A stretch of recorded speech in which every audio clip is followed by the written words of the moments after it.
saya itu pokoknya pasrah sama yang bikin kita, pencipta. Soal rezeki itu nggak boleh dikejar-kejar kalau belum waktunya. Kalau udah waktunya kan kadang-kadang datang sendiri.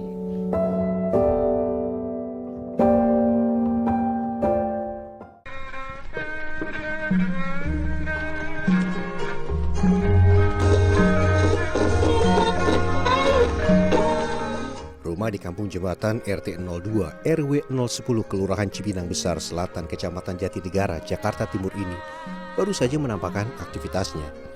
Sang kepala keluarga, Sukarmin, baru saja terjaga.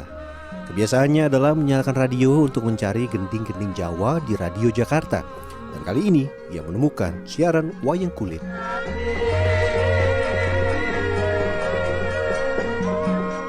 Mendengarkan gending dan kesenian Jawa seperti memompa energi kakek Sukarmin setiap pagi. Bahwa di masa mudanya, ia pernah menjadi seniman ketoprak dan juga wayang orang. Bahkan, ia mempunyai sanggar seni di kampungnya di Karangdowo, Klaten, Jawa Tengah. Hingga sekarang, jiwa seninya tidak pernah mati. Meski Sukarmin harus merantau ke Jakarta untuk mencari penghidupan yang layak pada tahun 1973. Berjualan dan merantau ke Jakarta dianggap lebih menjanjikan saat itu. Dari tahun 65 sampai 70, akhirnya saya hijrah ke Jakarta. Hijrah ke Jakarta itu bekalnya modal tenaga, bukan bawa uang dari rumah banyak, itu enggak. Cuma perjalanan aku ingat. Bekal saya waktu dulu 1.650 rupiah. Tapi zaman segitu, uang itu udah carinya udah Luar biasa. Sebenarnya bukan perkara mudah bagi Sukarmin meninggalkan kesenian dan merantau ke Jakarta. Di kampungnya, kesenian ketoprak dan juga wayang orang sudah mendarah daging. Pak cerita, aku ini sak joget karo wayang wong karo kanca-kancaku. Tapi enten Jawi niku kalau kesenian itu kan nggak buat makarya Mas, nggak buat cari hasil. Kini Sukarmin mengubur jauh-jauh rasa seninya karena setelah merantau ke Jakarta, ia sudah tidak lagi bisa merasakan atmosfer kesenian. Bagi orang kampung seperti Sukarmin, kerasnya kota Jakarta harus diikuti kuatnya fisik dan juga mental. Berbagai pekerjaan sudah dilakoni. Di awal-awal merantau ke Jakarta, ia mampu membangun bisnis berjualan bakso hingga mampu mempunyai 20-an pekerja tukang bakso. Namun, cobaan datang saat satu persatu karyawannya keluar untuk membuka bisnis sendiri. Sejak saat itu, bisnis baksonya mulai merosot hingga akhirnya ia beralih berjualan cendol. Jadi waktu aku dulu kan cerita itu ngontrak. Dari awal perjalanan Jakarta ini ganti kontrakan 3 bulan. Setelah kontrakan 3 bulan, terus ngontrak 2 tahun. Nah itu mulai aku menapung pedagang-pedagang bakso itu. Itu ya saran dari teman saya. Sejak saya kecil beliau dari sini, sekitar tahun 73 lah. Kalau sekarang istilahnya jadi apa? Sesepuh di sini juga. Sesepuh di sini beliau. Beliau juga aktif. Di masjid juga aktif, ya, di waktunya juga kemasyarakatan juga aktif, ya. Kalau Pak, masyarakat kesehariannya seperti apa?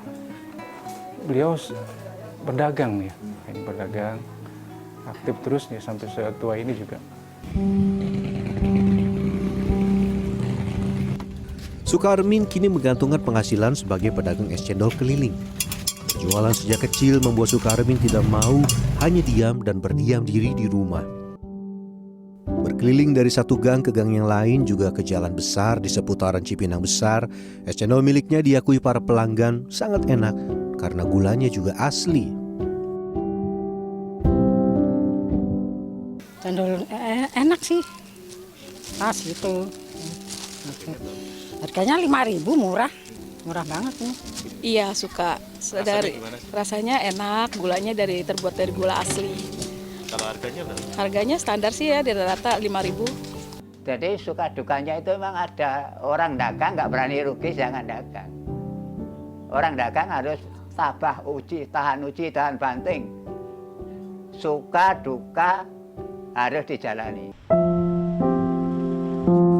Pukulan berat Sukarmin dan keluarga pernah dirasakan saat putri paling akhirnya, Eni Kusrini, meninggal dunia karena sakit kanker. Apalagi sebelumnya Sukarmin juga sudah terpukul dengan kebangkrutan usaha baksonya. Kan anak yang Potot kan lahiran tahun 82 ya Mas. Terus pas meninggalnya itu tahun 2017. Jadi pas meninggal itu umurnya 35 tahun. Punya anak cewek 1. Sekarang masuk sebenarnya kelas 1. Itu nggak tahu kalau penyakit kanker ya. Kata dokter kalau berobat penyakit kanker itu nggak ada obatnya, dari mana itu baru diteliti, baru dicari, belum ada pengobatannya gitu. Pengobatannya tuh sudah teliti, sudah benar-benar gimana-mana. Tapi ya Allah berkehendak lain, itu kan kuasa Allah ya. Bagi Sukarmin saat ini ia lebih menikmati jualan es cendol sebagai sarana untuk berkomunikasi dengan Tuhan. Ia bersyukur hingga saat ini masih diberikan kesehatan. Perkara rezeki ia menyerahkan sepenuhnya pada Tuhan dan diterima dengan penuh keikhlasan. Kartika Bagus, Himawan Amri, Jakarta.